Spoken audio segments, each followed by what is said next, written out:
Okay, magandang umaga po sa ating lahat. Kamusta po tayo? Isang linggo na naman po nakalipas at tunay nga na napakabuti ng ating Diyos. Amen po? So nakatuwa po na ang Diyos ay palagi po nagbibigay sa atin ng mensahe na kung minsan parang pakikinggan mo, narinig mo na, but then there's always a fresh ideas.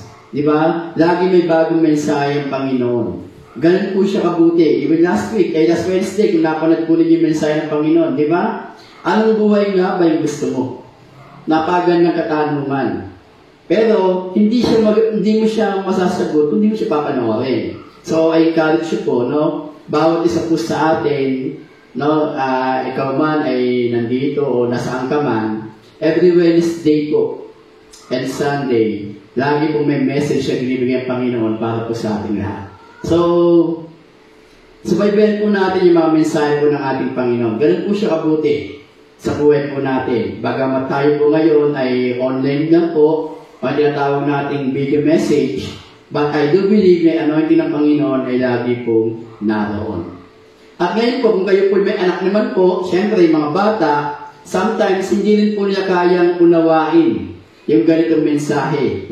Hindi dahil minamaliit natin sila, kundi sa kanilang murang edad, ang kailangan po na mensahe, kanilang maririnig, ay tutugma o inaakma sa kanilang edad. So, ganun naman po yung ginawa ng mga teachers natin. Sa children ministry, every week po, nagpapalabas sila ng bagong message. At tunay nga, na talaga nang matutuwa ka. Dahil pambata ang approach, at ang bata na manonood nito ay makakatch up niya kung ano yung mensahe. Ganun po kabuti ang Panginoon, nagbibigay po siya lagi ng mga bagong ideas, bagong konsepto. Para sa ganon, lahat po ng edad, na all level po, ay talaga naman maaabot natin. Then, if you are a leaders or followers or members, no, or recipient, o tinatawag natin mga volunteer workers, ay encourage po na tinatawag po natin na kayo bahagi ng pamilyang ito. In-encourage ko lang po kayo na every Friday, taga saan man po kayo, Las Piñas, Bulacan, Navotas, Pulo, Tondo, no, samang area kayo ngayon, kung kayo bahagi ng pamilyang ito, every Friday po, naglalabas din po tayo ng bagong message na kung saan, pinag-aaralan naman po ay yung kultura ng Oikos. Meaning to say, para mas makilala mo yung pamilya na kinabibilangan mo, kailangan mong maunawaan kung anong kultura mayroon ang pamilyang ito. At yun po yung maganda rito. So, almost everyday po, no? Almost everyday may ginagawa po ang Panginoon sa bawat isa sa atin. And nakakatuwa rin po, kasi yung pong training natin sa Bulacan, nagsimula na. No? Yung mga leaders na tinitrain po natin ay talaga naman at some point, mas naunawaan na po nila kung bakit sila ay naging bahagi ng pamilyang ito. And nagkakaroon po kami ng time na kung saan pinapanood din po namin yung kultura ng Oikos. Upang sa ganon, hindi po mahirap sa kanila ang maging bahagi ng pamilyang ito kasi naunawaan na po nila yung kultura natin. Okay, so diba nakakatuwa po? And today, ito po yung pag-uusapan natin. No? It's all about transformation. Sabi nga natin, challenge and transformation. We need to trust the process. Meaning to say, yung pagbabago po ng isang tao ay may tinatawag na proseso. Hindi pwedeng instant ang pagbabago ng isang tao. Lagi siyang dumaraan sa proseso. Lahat po tayo. Hindi pwedeng instant. Ang alam ko lang instant, 3-in-1. And yet, kailangan pa rin ng tubig. May process pa rin po. Bakit? Hindi mo pwedeng inumin yung kape na 3-in-1 ng gabi lang. Kailangan pa rin magpakulo ng tubig na mainit. At ilalagay mo yun sa isang baso, hahaluin mo, then hihipan mo para mainom mo. Kasi pag hindi mo hinipan yun, pinalamin ng konti, mapapaso ka. So there's always a process. That's why, sabi natin dito, we need to trust the process. Kaya pagkatiwalaan daw po natin yung proseso na pinagdaraanan ng bawat isa sa atin. And not po tayo may tinatawag na flaws. Diba? May mga bagay pa rin po na talaga naman ikinaka sa atin. Unti-unti. Diba? Kasi binabago tayo ng Diyos araw-araw. Yun po yung maganda rito. Okay po? So, now, ito pag-uusapan natin. Okay? Ito po yung maganda rito ngayon, na challenge po sa atin. Sabi po dito, the Bible says, a true Christian will undergo metamorphosis. A change of nature that renovates core values and imprints Christ's character on your inner world. This is change from the inside out. So, ibig sabihin, ang metamorphosis ay isang uri o isang proseso ng pagbabago ng isang tao. Inside out. So, ibig sabihin, hindi pwedeng labas na nababago lang. Dapat, pag sinabing pagbabago at pagdumaan sa proseso ang isang pagbabago, ito ay nagsisimula sa loob palabas. Ganun ang Panginoon, binabago niya tayo inside out. Meaning to say, yung pagbabago nagaganap sa atin, sa ating panloob, no? Na pagkatao ay nagre-reflect naman sa ating panlabas. Kasi ito na yung nakikita ng tao sa atin. Hindi pwedeng makita ng tao yung panloob natin. Meaning to say, yun ang nangyayari sa ating pagkatao. Ang makikita ng tao ay yung lumalabas ngayon sa atin. Kaya nga, inside out. Okay? Hindi pwedeng napakabuti mo sa loob, pero napakasama mo naman na nasa labas, na ibig sabihin, nakikita ng tao sa iyo ay baliktad, magkaiba. Kailangan magkatugma. Okay? So, tingnan po natin itong proseso na to, yung butterfly cycle. May papanood tayong video, dahil tingnan po natin yung life of a butterfly. Okay? So, tingnan natin to. Sabi natin, ang isang butterfly po ay nagsimula lamang sa isang itlog. At kung mapapanood nyo yung video, yan po yun. So, nakita ninyo? Of course, pag sinabing egg, iba-ibang uri yan. Iba-ibang disenyo, pero isa hugis. Lahat ay bilog. Siyempre, egg na common tayo ay oval. But of course, nasa family of circle pa rin siya. Okay? Then, pagka yung egg na yun ay pumutok na, lalabas ngayon ang isang caterpillar. At tandaan po natin na walang caterpillar na lumabas na napakaganda sa ating paningin. Minsan nga habang pumuputok, kung titignan po natin, yun para tayong mandidiri. Kasi hindi talaga siya magandang tignan. And kung ikaw ay medyo maarte pa, na mapapa-ouch ka, ay, okay, mapapayak. Diba? Parang pangit-pangit naman tignan. Same with us. No? Tayo ay isinilang na isang makasalanan. We are ugly, actually. Because sin is ugly. Diba? But of course, in God's image, we are created. Pero hindi yan yung pinakonteksto ng pinag-usapan natin. So, don't get me wrong sa bagay po na yun. Ang pinag-usapan po natin, ito na yung pagkatao ngayon ng butterfly. Ito yung dating butterfly. Naging caterpillar muna siya. Then after that, no, sabi natin, ilumang pagkatao. Kung i-relate natin sa ating pagiging Kristiyano, time will come na ma-realize mo that you need a Savior. You need Jesus. You need our Lord Jesus Christ. At tatanggapin mo siya bilang iyong Panginoon at tagapagligtas. Same with the caterpillar. Time will come, siya ay magiging isang cocoon. Kung papasinin po ninyo, habang pinapalat po ninyo, yan po, siya po ngayon ay nababalutan na. Diba? Nagsisimula ng maging cocoon. See?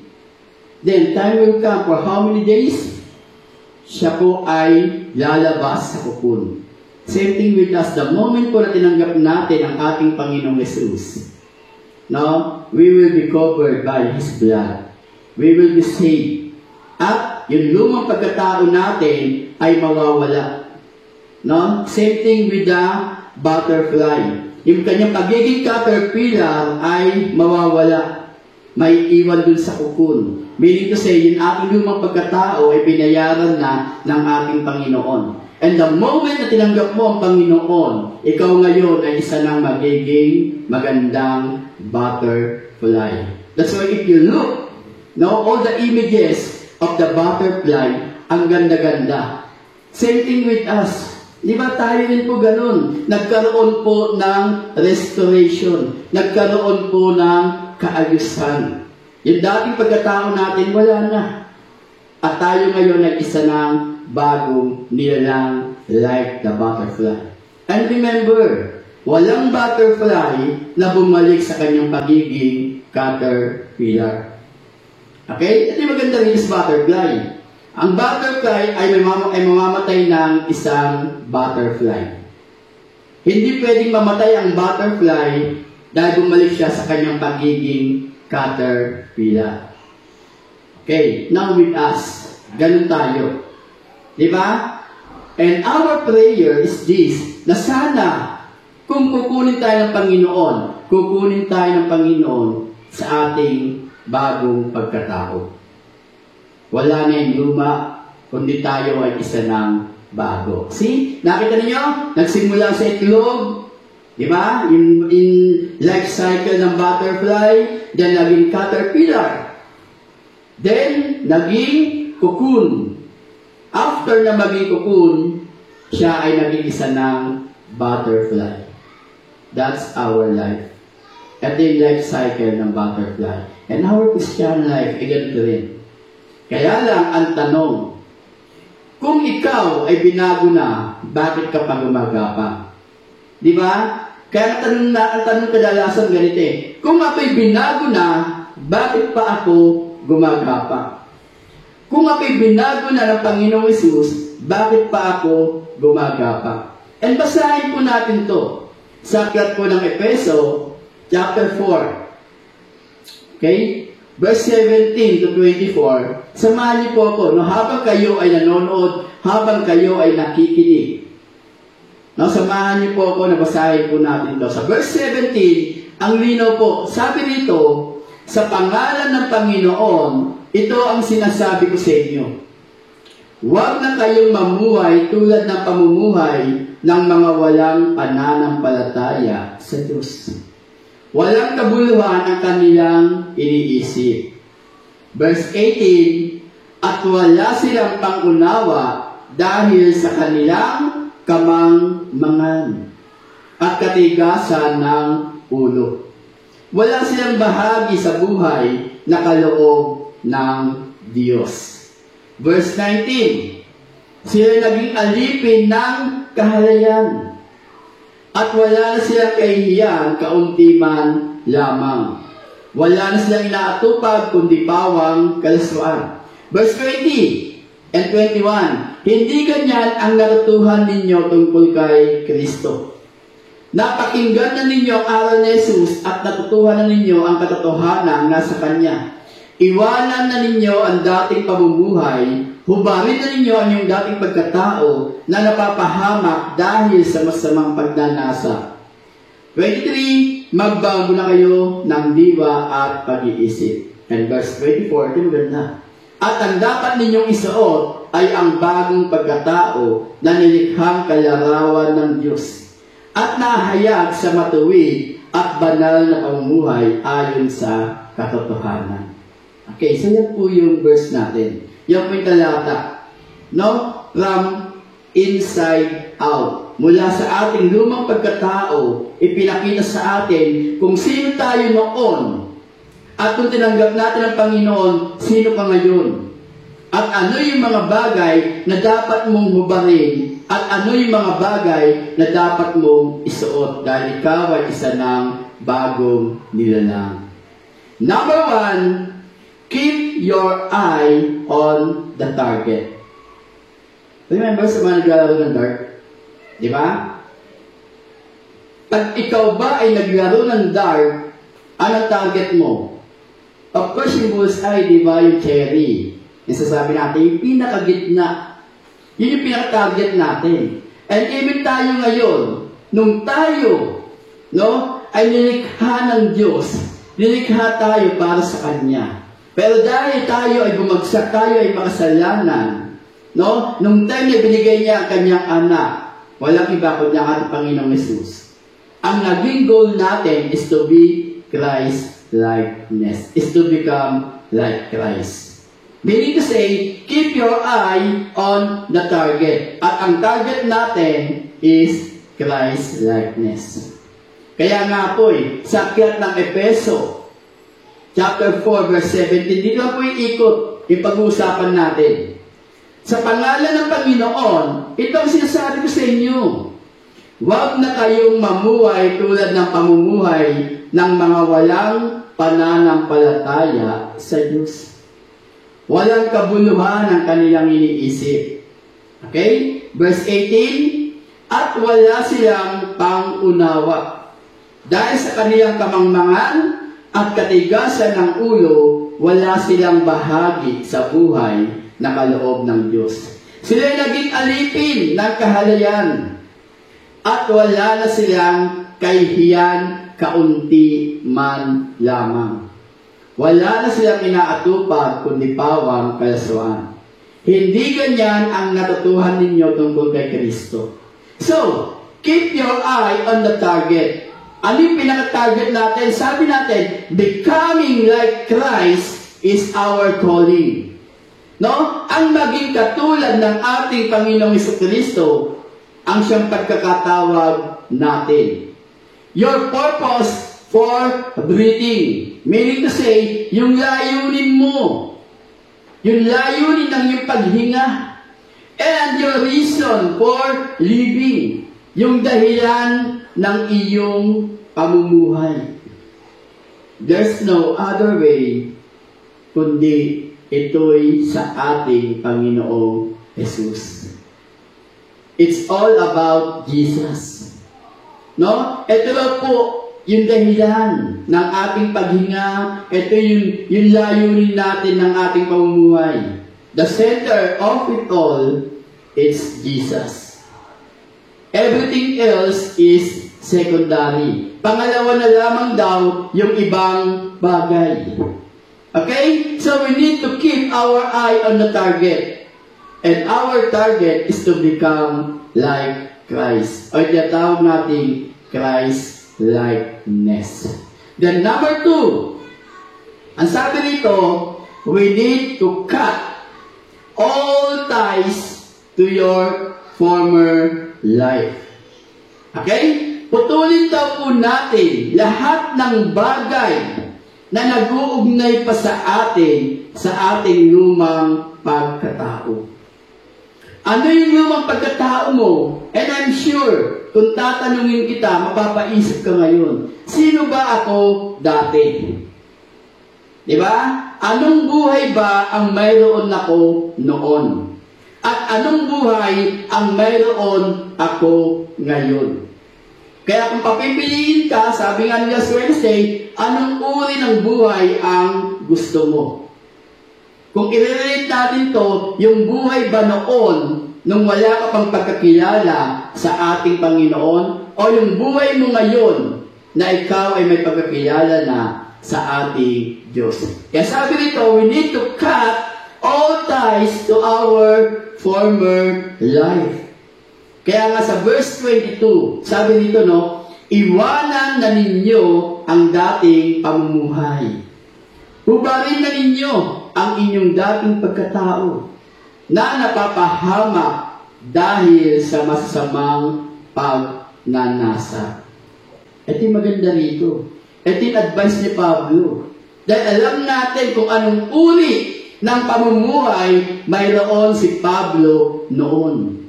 Para sa kanya, no, ang paglilingkod sa Diyos, nung hindi pa niya nai-encounter ang Panginoon, para sa kanya, ang paglilingkod sa Diyos ay ipapatay, pahirapan lahat ng mga sumusunod kay Kristo. Ganun yung buhay niya dati. He is a persecutor. Meaning to say, no, siya yung mga nagpapahirap sa mga mananampalataya. And siya ay isa sa mga eyewitness or eyewitness o maaari may kinalaman sa kamatayan ni Esteban. Dahil naroon na siya nung si Esteban ay patayin sa pamamagitan ng pagbato. Baka kala natin, yung buhay natin dati, yun yung uri ng paglilingkod na nais ng Panginoon. Mali. Hindi yun ang nais ng Panginoon. Dahil yung buhay natin dati, yung uri ng pamumuhay na mayroon tayo dati, ay pamumuhay na hindi nakalulugod sa ating Panginoon. Kaya nga kung babalikan natin yung verse 19, ang sabi niya, sila'y naging alipin ng kahalayan o kahalayan at wala na silang kahihiyan kaunti man lamang. Wala siyang natupag kundi pawang kalaswaan. Meaning to say, laman ng kanilang isipan, yung mga bagay na kanilang ginagawa ay mga bagay na hindi nakalulugod sa Diyos. Kamusta ka, kapatid? Anong buhay ang mayroon ka ngayon?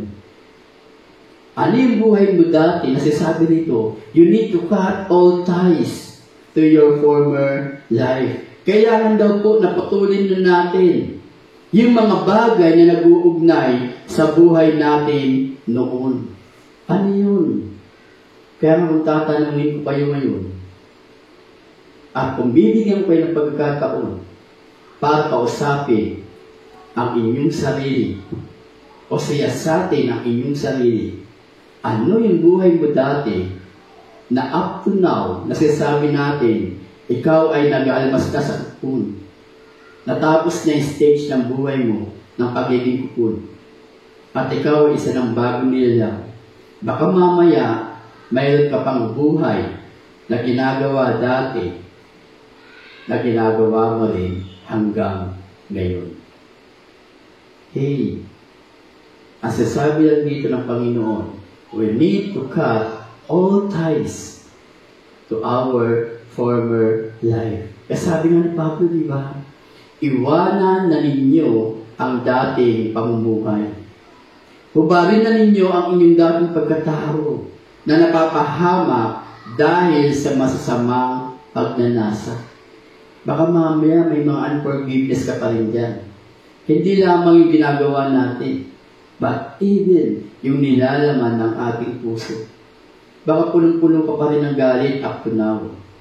At up to now, hindi mo kaya patawarin yung taong gumawa sa iyo ng hindi maganda. Yung taong nanloko sa iyo. Ang sasabi lang dito ni Pablo, iwanan na natin ang dating pamumuhay natin. We need to cut all ties, yung mga tali o yung mga bagay na nag-uugnay sa atin, sa ating lumang pagkatao. Ano yun? Isipin natin. And if you really need to release forgiveness sa mga taong to, release it in the name of Jesus. Dahil kailanman, hindi ito makakatulong sa iyo para ikaw ay makapag-move on. Kaya ang katotohanan dito, lahat ng bagay na nag-uugnay sa iyo noon, hanggat hindi napuputol yan, lagi mong kasama ang bagay niya. Kaya later on, may papakita ko din sa inyong video. No, para sa bagay nito. Hindi man video, actual thing na nangyayari. Ano yung nangyayari sa bagay nito? Kaya sabi ni Pablo, no, iwanan na ninyo ang dating pamumuhay. Hubarin na ninyo ang inyong dating pagkatao na napapahamak dahil sa masamang pagnanasa. Ang sinasabi ko lang sa iyo, kung ikaw ngayon, yung tao ito, katulad naman nakikita ninyo, kung napapanood ninyo, mayroon siyang tali. At yung mga tali na yun, yun yung nag-uugnay sa kanya nakalipas. At alam niyo po ba, hirap na hirap siya na lumakad. Hirap na hirap. Hindi siya move on kasi may mga bagay pa na nag-uugnay sa kanya. So, ano gagawin natin doon? Tingnan ninyo kung ano yung gagawin natin. Kailangan nating putulin ang bawat nag-uugnay sa kanya. Ito yung sinasabi ni Pablo na iwanan na natin ang dating pamumuhay. Hubarin na natin ang dating pagkatao na napapahamak dahil sa masamang pagnanasa. Baka mamaya ikaw yung tao na to na napapanood mo ngayon.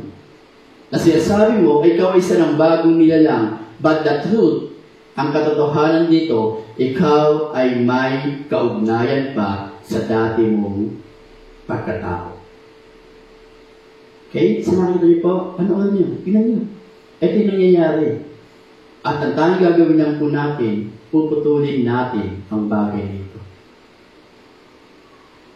Habang pinuputol, makikita mo paano nakalaya ang isang tao. At yan yung nais ng Panginoon. We need to cut all ties. Diba? From our former life. Okay? Then number 3, be renewed in your mind. Ano ibig sabihin nito? Sabi ni Pablo sa aklat na Efeso chapter 4 verse 23, magbago na kayo ng diwa at pag-iisip. Ano ibig sabihin? Ano ba yung laman ng puso natin? Pero this time, ano yung laman ng isipan natin? Ano yung laman ng diwa natin? Remember, sabi natin, our mind is the battleground between good and evil. Diba? Yung isipan daw po natin ang labanan between good and evil. Ang isang isipan natin sasabi, pagpatuloy mo yan kasi magbibigay ng kaluguran yan sa ating Diyos.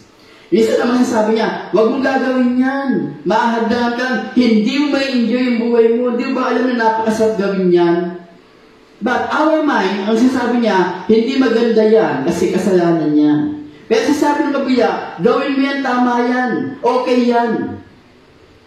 The choices is yours. Ang pagpipilian ay nasa iyo. Pwede sabihin sa iyo ng kabila na ipagpatuloy mo yan, maganda yan. Pero kabila naman, sasabi sa iyo, huwag mong gagawin yan, kasalanan yan. And the moment na nahook ka dyan, kawawa ka naman. Bumabalik ka na naman sa dati mong pagkatao.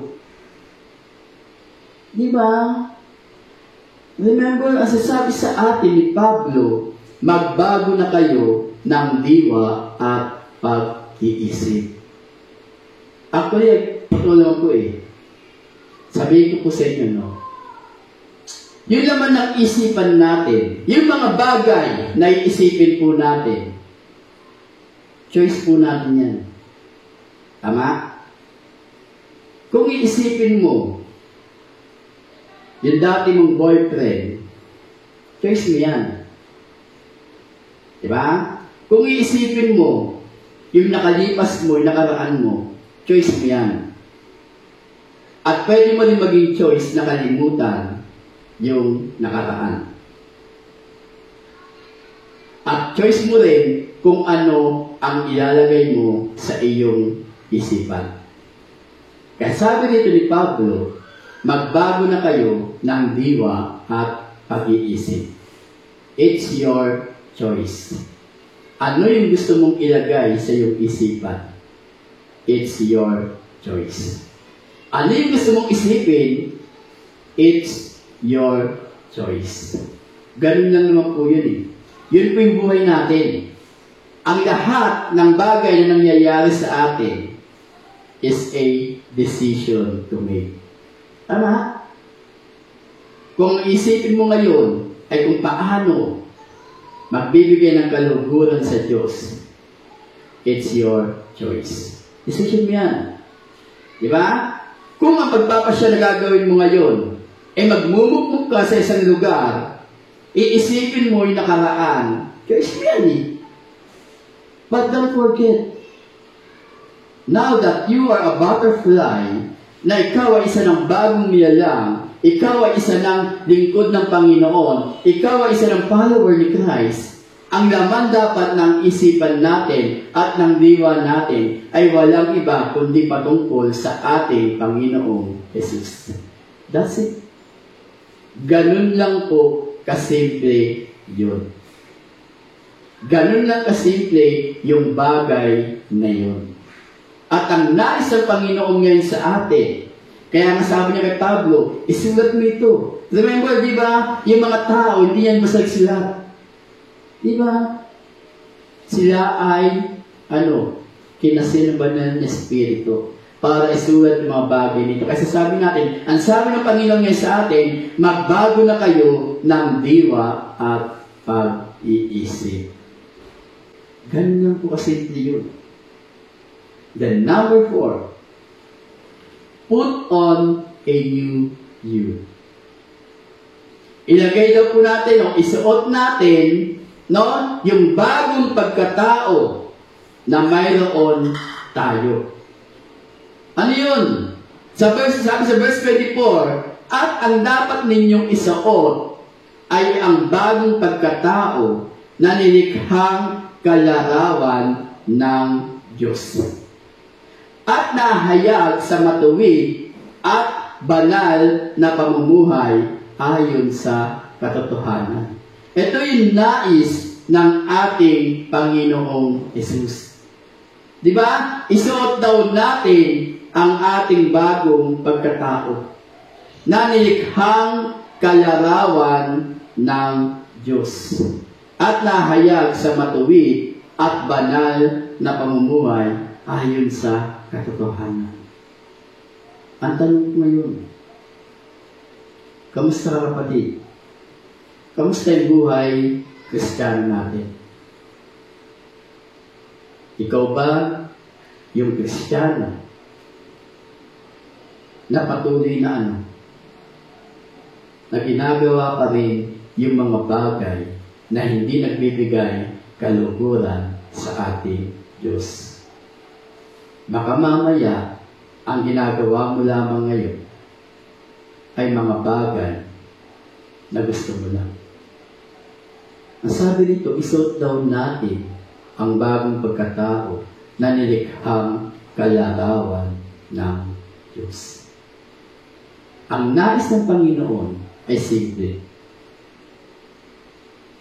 Kung babalikan po natin yung purpose, di ba? Yung dahilan, ba't tayo nilikha ng Diyos sa aklat ng Genesis? Di ba sabi niya ganun, no? Let us make man in our image. Lalamin daw natin ang tao ayon sa ating wangis. Kung babalikan natin yon, anong image ang pinag-uusapan dito? Anong wangis ang pinag-uusapan dito? Anong uri ng pagkatao ang pinag-uusapan dito? Kung babalikan natin itong pinag-aralan natin noon, makikita natin na napakaganda ng plano ng Diyos sa buhay ng bawat isa sa atin. Hindi nag-materialize ang bagay niyo because of the fall of man. Bumagsak ang tao. Ang tao ay nagkasala. Hindi tatapos doon. God in His goodness, ibinigay niya ngayon ang kanyang bugtong na anak.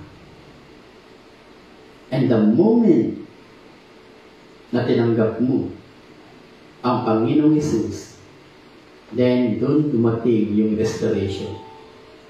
Di ba? Nagkaroon ng salvation ang bawat isa na tumanggap sa ating Panginoong Hesus bilang kanyang Panginoon at tagapagligtas. Siya ngayon ay isa ng bagong nilalang. Siya ay naligtas. Di ba? Ang kanyang mga kasalanan ay binayaran na ng ating Panginoong Hesus. Ito yung nais ng Panginoon ngayon. No? Ang nais ng Panginoon, isuot daw natin yung bagong pagkatao na nilikhang kalarawan ng Diyos. At sabi niya, at nahayag sa matuwid at banal na pamumuhay ayon sa katotohanan. Ayon sa katotohanan. Remember, maraming kasinungalingan na inilagay ang kaaway sa isipan mo. At yung mga kasinungalingan na yun, kung yun ang paniniwalaan mo, mapapalayo ka sa ating Diyos. Dahil ang Panginoon, ang sabi niya rito, ang dapat daw po na pamumuhay na mayroon tayo ay yung pamumuhay na ayon sa katotohanan. At ano ba'y katotohanan sa bagay nito? Kung babalikan po natin yung katotohanan sa bagay nito, sasabi ng Panginoon, simple po lamang. Kung babasahin po din natin, sabi niya gano'n, no? Sa verse 17, sa pangalan ng Panginoon, ito ang sinasabi ko sa inyo. Once upon a time, ito tayo. Okay? Huwag na kayo mamumuhay tulad ng pamumuhay ng mga walang pananampalataya sa Diyos. Okay? So, noon daw po, tayo ay namumuhay ng walang pananampalataya sa ating Diyos. Totoo naman ano sabi ni Satan? Remember kay Hope?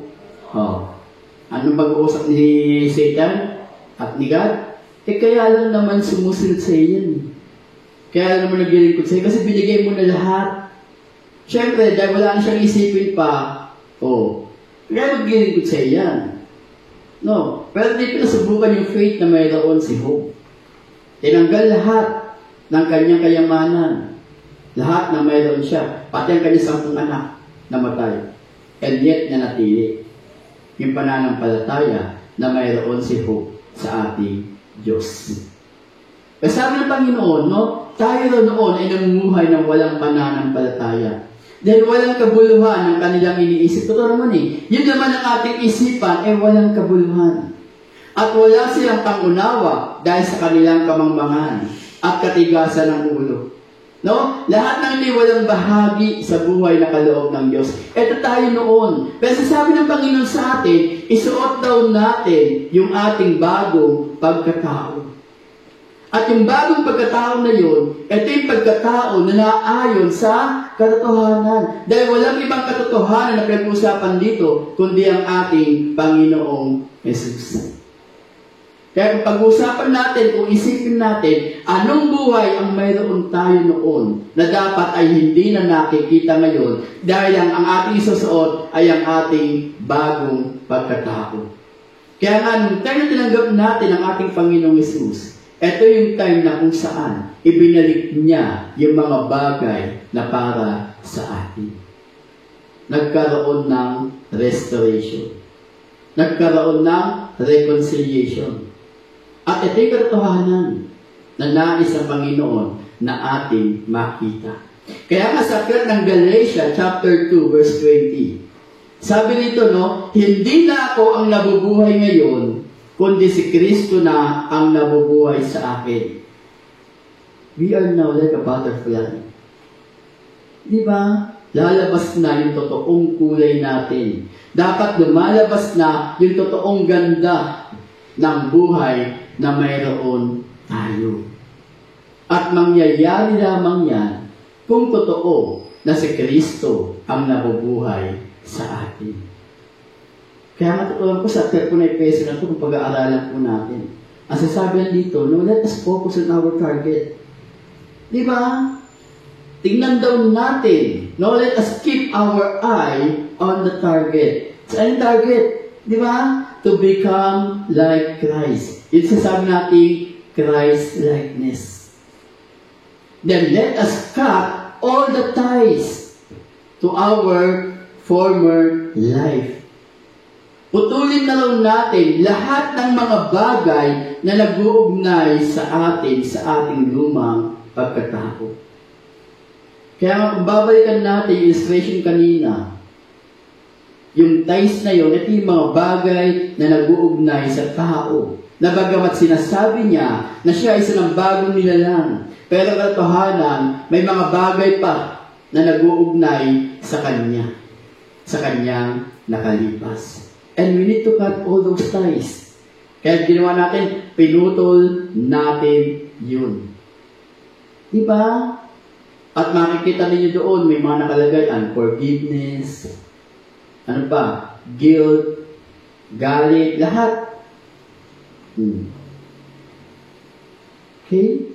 So, huwag po natin kakalitan itong bagay nito. And sabi natin, we need to renew our mind. Magkaroon tayo, no? Magbago na kayo ng diwa at pag-iisip, sabi ni Pablo. And last, sabi natin, isuot natin yung bagong pagkatao natin. We need to put on a new you. This is our life. Ito yung cycle.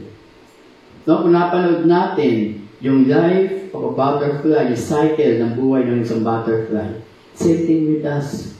Huwag natin balikan yung pagiging caterpillar. Bagkus katulad ng isang butterfly, siya ay namatay na isang butterfly. Hindi siya namatay na isang caterpillar o bumalik sa pagiging caterpillar. Bagamat may mga bagay na namamatay sa caterpillar stage pa lang, namamatay na sila. At meron din naman sa cocoon stage, namamatay na sila. Pero pagka ikaw ay naging butterfly na, never ka nang magiging caterpillar. Meaning to say, hindi na binabalikan ng butterfly yung pagiging caterpillar niya. Same thing with us. Diba? Kung ikaw ay isa ng bagong nilalang, hindi mo na babalikan yung dati mong pagkatao. Kung tinanggap mo yung kapatawaran ng ating Panginoon, I assure you, you were forgiven. Ikaw ay napatawad na. At yung mga bagay na nagpapahirap sa isipan mo, yung mga bagay na nagtotonta sa isipan mo, yung condemnation, yung sabi sa inyo, wala nang kapatawaran yung ginagawa mo. Hindi ka na magbabago. Wala ka ng chance. Ikaw ay talagang masama na. Kung yan yung naririnig mo, kasi sabi ng Panginoon, you need to renew the mind. Diba? Magbago na tayo ng diwa at pag-iisip. Hindi na yun ang isipin natin. Kasi alam natin na tayo ay pinatawad na ng ating Panginoon. And the moment na ikaw ay pinatawad na ng Panginoon, hindi mo na isipin yung bagay nito. Mamamatay tayo na isang bagong nilalang. Mamamatay tayo na kasama ang Panginoong Jesus. Makasama natin ang Panginoon doon sa eternal. Hindi tayo mamamatay na bumabalik sa dating pagkatao natin. Always remember that. And always remember this, walang butterfly. Na pagkatapos niya maging butterfly, ay makikita mo na bumabalik siya sa pagiging caterpillar. Kaya nga life cycle. Ang gagawin ng butterfly, mangingitlog ulit siya. At yung itlog na yon, magiging caterpillar. Then magiging cocoon. Then magiging butterfly. Nagmumultiply. Same thing with us. Diba? Ganun tayo. Kaya nga tayo, nag-witness eh. Oh. Diba? Kaya nga tayo nagbabahagi sa ng Panginoon. Kasi naniniwala tayo ng tao ito. Once upon a time, siya ay naging pindi pa lamang. Na isinilang siya na isang makasalanan. But dumating yung time na siya kailangan magpupun. Meaning to say, ibinabahagi natin si Kristo. And the moment tinanggap niya ang Panginoong Jesus, matapos yung stage sa pagiging pupun sa Kanya. At siya ngayon isa ng magiging bagong nilalang. That's our life cycle as a Christian. At hindi na natin babalikan yung pagiging caterpillar natin. Ito yung sinasabi ng Panginoon sa atin. Kaya sabi niya, put on a new you. Isuot mo yung bago mong pagkatao. Diba? Kaya nga sa Galatians chapter 2 verse 20, sabi, hindi na ako ang nabubuhay ngayon, kundi si Kristo na ang nabubuhay sa akin. Kamusta yung buhay mo, kapatid? Kamusta ka ngayon? Anong buhay ang mayroon ko? Anong buhay ang mayroon kami? Gusto mo balikan yung dati ikaw? O gusto mo na manatili sa buhay na mayroon ka ngayon? Na kung saan, yung laman ng puso at isipan mo ngayon ay pawang kapayapaan. Na ikaw ay nakaranas ng kapayapaan. Because alam mo sa sarili mo na ang Panginoon ang siyang kapayapaan. Is our peace. Amen. So, this time, I challenge you. Let us commit this day o yung oras na ito sa ating Panginoong Jesus. ibigay natin ang oras na ito sa ating Panginoon Jesus. Kung sa tingin mo, ikaw ay isa ng bagong nilalang, and yet, may kaugnayan ka pa rin sa dating pamumuhay na mayroon ka. Katulad ng illustration kanina, ano man yung mga bagay na nag-uugnay sa iyo, you need to cut it. At pangyayari lamang yan, mapuputol lamang ang bagay na yan, pag yan ay binigay natin sa ating Panginoon Jesus. At pag hinayaan natin, ibinigay natin, meaning to say, Lord, kinakat ko ito sa pangalan ni Jesus. At alam niyo ba, ganun po yung nangyayari? And even sa may mga, before I end this prayer, before I end in prayer, alam niyo ba sa mag-asawa ganun po? Parang yung parehong mag-asawa na yan, may kaugnayan pa sa dati nilang, yun sa mga past relationship na mayroon sila. Nung nag-attend po ako ng isang seminar ko sa Malaysia, yung Elder Tawagin, Healing Ministry. Sabi nila, kung ikaw o isa man sa mga partner may kaugnayan pa rin sa dating relationship at hindi nagkaroon ng closure, every time daw po na kayo ay nasa kama, every time na kayo ay nagmamahalan sa kama, hindi na kayo dalawa, tatlo kayo. At kung ikaw na lalaki, babae, marami ka na karelasyon at walang closure yun. Meaning to say, yung kama na exclusive para sa inyong mag-asawa, hindi lang kayong dalawaan naroon. Lahat ng kaugnayan mo sa nakalipas nang walang closure naroon. Basin mo, gano'ng kabigat yun. Kaya nga sabi dito, di ba? Ano? Ang sabi dito? Kalimutan natin o putulin natin lahat ng bagay na may kaugnayan sa ating nakalipas. Meaning, magkaroon na ng closure.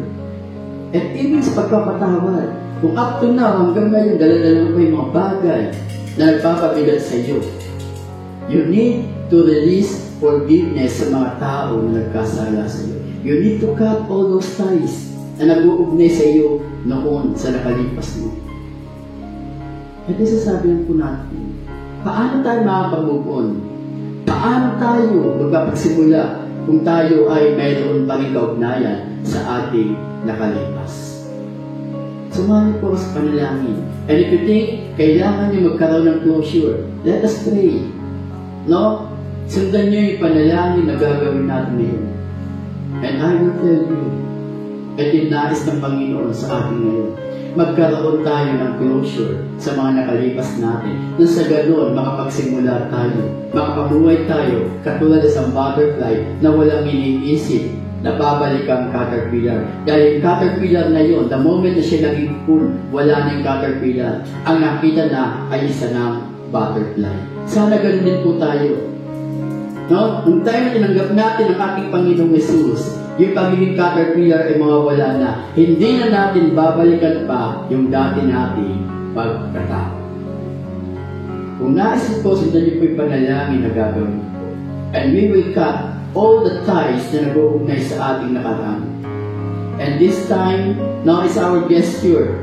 Meaning to say, you can see, nakita niyo kanina, di ba yung gunting, no? Yun yung sumisimbolo na kung saan, pinuputol niya lahat ng ties, lahat ng tali, lahat ng bagay na nag-uugnay sa kanya. But this time, gagawin natin, we will pray and we will cut all the ties na nag-uugnay sa ating nakalipas o sa ating nakaraan. Na sa ganon, katulad ng isang butterfly, tayo ngayon ay makalilipad ng malaya. Malaya because only Jesus is with us.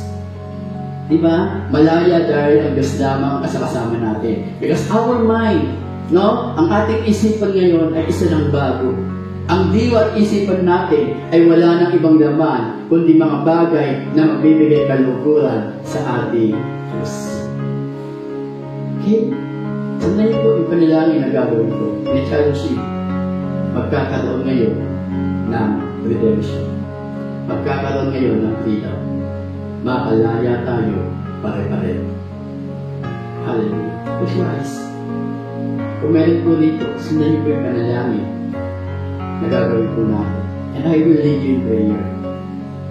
Nasa gano'n lahat ng ties lahat ng bagay na nag-uugnay sa atin sa nakalipas ay totally maputol ito sa pangalan ni Jesus. Sundan niyo po yung panalangin na gagawin. Panginoon, salamat po sa oras na ito. Salamat, Panginoon, dahil pinaunawa mo sa amin yung kahalagahan ng pagkakaroon ng closure sa mga bagay na ginagawa namin noon, sa mga bagay na hindi naging maganda na karanasan namin, sa mga bagay na hindi kami nagpatawad sa iyo, sa kanila, Panginoon, at hindi rin kami humingi ng tawad sa iyo. And this time, sa oras na ito, Panginoon, help us. Tulungan mo kami na makalaya ngayon sa mga bagay na nag-uugnay sa amin sa nakalipas. Panginoon, sa oras na ito, pinuputol ko ito sa pangalan ni Jesus ang lahat ng masamang bagay na nag-uugnay sa akin ngayon at sa aking nakalipas. Relationship na hindi naging maganda, sa pangalan ni Jesus, binawasak ko ito at pinuputol ko ito sa pangalan ni Jesus. Relationship between families and me, sa pangalan ni Jesus, pinuputol ko ito at hindi na uli magkakaroon ng kaugnayan ito sa akin ngayon at sa nakalipas. Unforgiveness na mayroon ako, sa pangalan ni Jesus, pinuputol ko ito. At anumang bagay na ginawa sa akin ng mga tao sa nakaraan ay pinapatawad ko na. At hindi na kailanman ito magiging magkakaroon ng kaugnayan sa buhay ko ngayon at sa buhay ko dati. Dahil ito sa pangalan ni Jesus, pinuputol ko na ito. Mga bagay, Panginoon, mga kasalanan na na-enjoy ko, na hanggang ngayon ay iniisip ko pa rin. At sa tuwing naiisip ko ito, nagkakaroon ako ng kasiyahan o nagpapaalala sa akin. Sa pangalan ni Jesus, pinuputol ko ito. Anumang kasalanan ito, sa pangalan ni Jesus, pinuputol ko ito. At simula sa araw na ito, hindi na ito magkakaroon ng kaugnayan sa akin. Disrespect sa aking mga magulang. Kung ako ay naging bastos noon at hanggang ngayon, dala-dala ko yung galit ko sa aking mga magulang o sa aking mga kamag-anak na gumawa ng hindi maganda sa akin. Mula sa oras na ito, pinuputol ko ito at hindi na siya muling makagugulo sa aking isipan dahil magkakaroon na ako ng closure sa oras na ito. Mga bagay na nag-uugnay sa akin noon, mula sa aking pag-aaral, kung kahit hindi ako nakapagtapos, dahil mas pinili ng magulang ko na pag-aralin ang kapatid ko kaysa sa akin, na nag-cost sa akin, kaya ako naghihirap ngayon, na nag-cost sa akin, kaya hindi ako nakabasa ngayon at nakapagsulat, na nag-cost sa akin ng panlilikit sa aking sarili. Sa pangalan ni Jesus, pinuputol ko ito at pinapatawad ko na rin ang aking mga magulang dahil sa mga bagay na ginawa nila ito sa akin. Gusto ko na magkaroon ng closure at itong lahat ng ito ay pinuputol ko. At kung ikaw ay naging biktima ng abuse, physical abuse, verbal abuse, sexual abuse, sa iyong mga magulang, sa iyong mga kapatid, let's pray for this. Samahan niyo ako, gayahin ko panalangin nito. Panginoon, sa oras din pong ito, ako po ay nakaranas ng verbal abuse sa aking mga magulang, sa aking mga kamag-anak. Masyado nila akong minaliit. Masyado nila akong tinignan na hindi magiging pakinabang sa loob ng tahanan. Masasakit na salita na kanilang binitawan sa akin na hanggang ngayon dala-dala ko. Sa pangalan ni Jesus, pinuputol ko ito. At mula sa oras na ito, magkakaroon ako ng closure. Panginoon, Sa oras din po ito, ako po'y nakaranas ng physical abuse sa aking mga magulang, sa aking mga kamag-anak.